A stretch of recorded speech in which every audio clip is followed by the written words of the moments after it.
Sunday penalty rates should be higher. So this is the similar discussion as we had about minimum wage, I suppose. Any takers on this?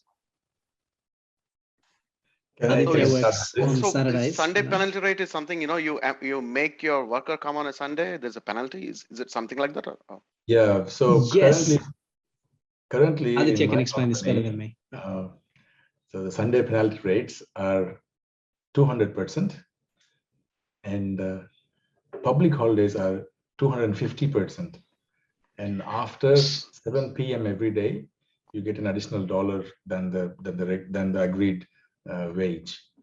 So I think. So what's the penalty rate? Is it does the employer pay the state this, Yes. or does the employee get this money? So let's say that you have been agreed to take up a job at $25 per hour. And if you work on a Sunday, you will be paid $50 an hour. And if you work on a public day, so you'll be paid 250% of the $25.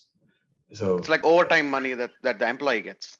It's not an overtime. It's not considered as overtime. It is because Saturdays and Sundays are more for you to have your personal life or to have your social life. So you are sacrificing that to come and work in the business. So this is like a compensation. It is not considered as an overtime. What happens with this is it is okay for office jobs, but hospitality sector has got a problem with this heavily, because that is when Saturdays and Sundays and public holidays are all people like you who come. You get all your business. Yeah, New Year's, Christmas days, and all Good Fridays, Easters. These are all public holidays that people come and celebrate, want to have a good time in hotels and restaurants. And what happens with this is when you have a higher penalty rate that you need to pay for that particular day to all your employees, and then you charge the customers those extra price as well. And then and you won't even get good vacation time because of this. No, I think maybe it's been 15, 20 years that I celebrated 31st of December. So that's down part of being a hotelier. But we seek the happiness in looking at people who are enjoying our food and having good time. So we, rather than celebrating New Year with our families, we celebrate in restaurants with other guests. So this is a heavy burden on many of the restaurants. Other office jobs, they don't have this issue, but the hospitality sector, yes, they have. Mining or any other sectors that go 365 days, they all have this issue of higher penalty rates. In saying that you're not overworking, it is not that you work from Monday to Friday and then you work Saturday and Sunday.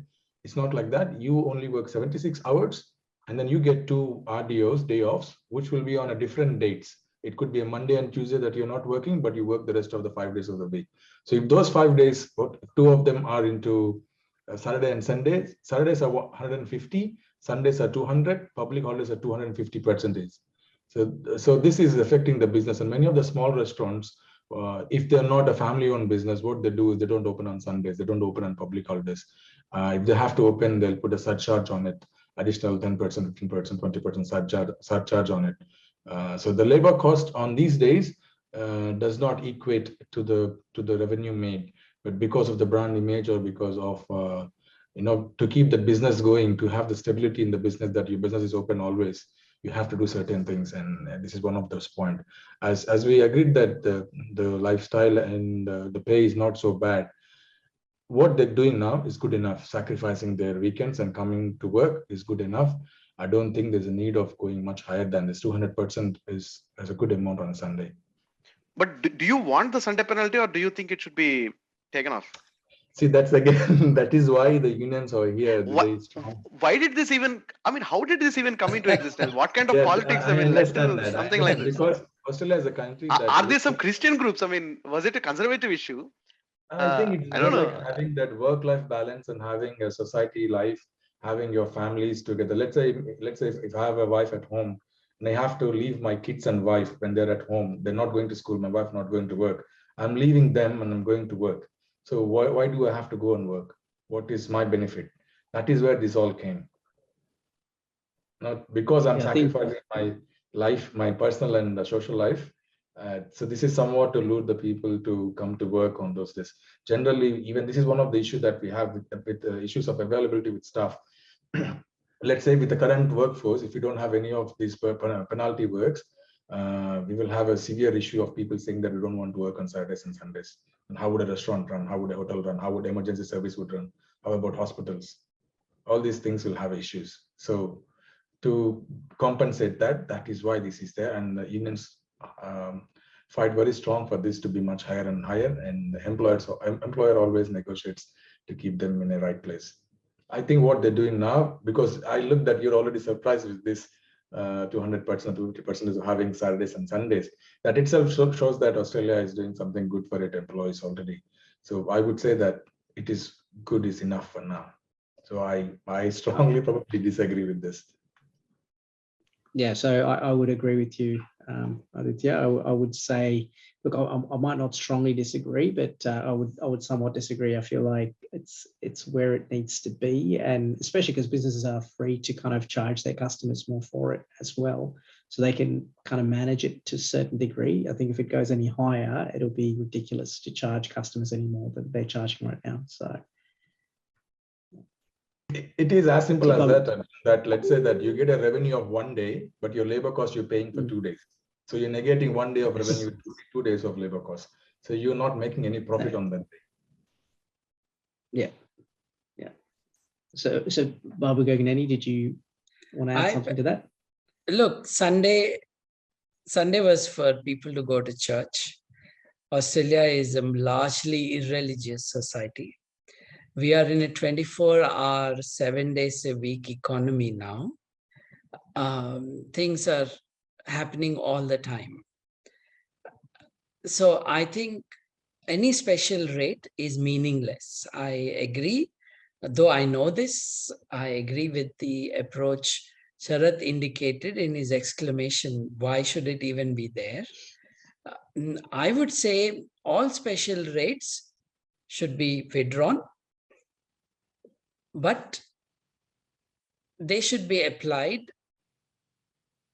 if you were to work on your birthday or a life partner's birthday or a child's birthday, where you're then given a choice to earn more so you can buy them a gift, or you spend time with your family. Why do I need it for a Sunday to go spend time with Jesus?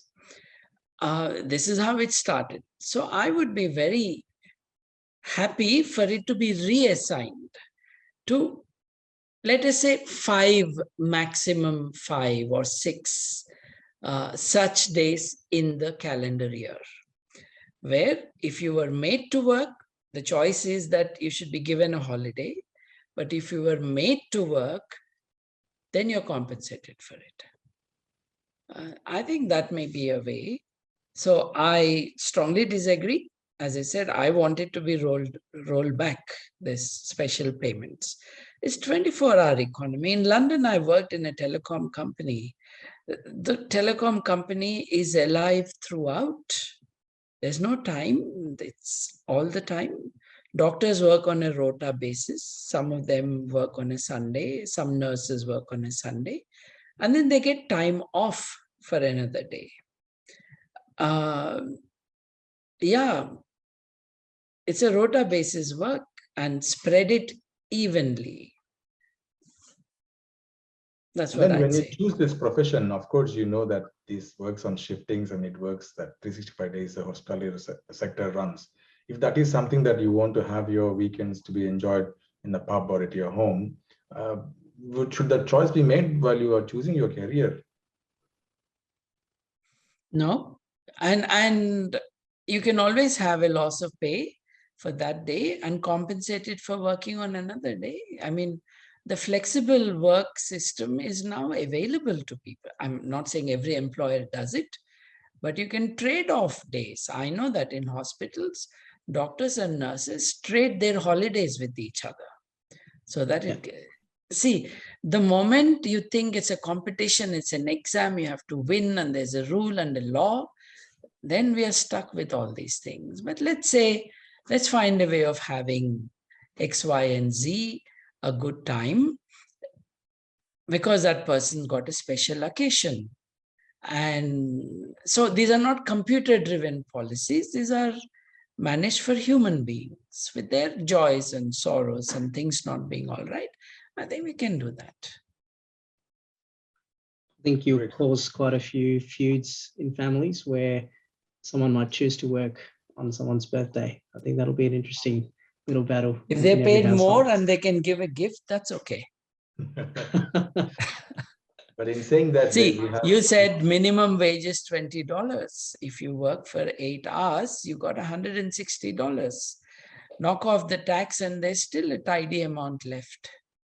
In addition to a regular income, this is the extra money that we are talking about. Yeah. Why not? Yeah, it's an interesting perspective. So should we stick with somewhat disagree? Is everyone happy with that one, or? Right. Okay. Let's go with that. Yeah. We're only 9 questions in. because it's okay, done. Oh, we can go back. This Yeah. is the best part. Yeah, we'll go strongly disagree. We'll take I'm starting Aditya's. my own party. I'm starting my own party. I can tell. See, Sunday is for Jesus. Ah. Okay, so this one's All an right. interesting one. Yeah. Cannabis should be legalized for recreational use.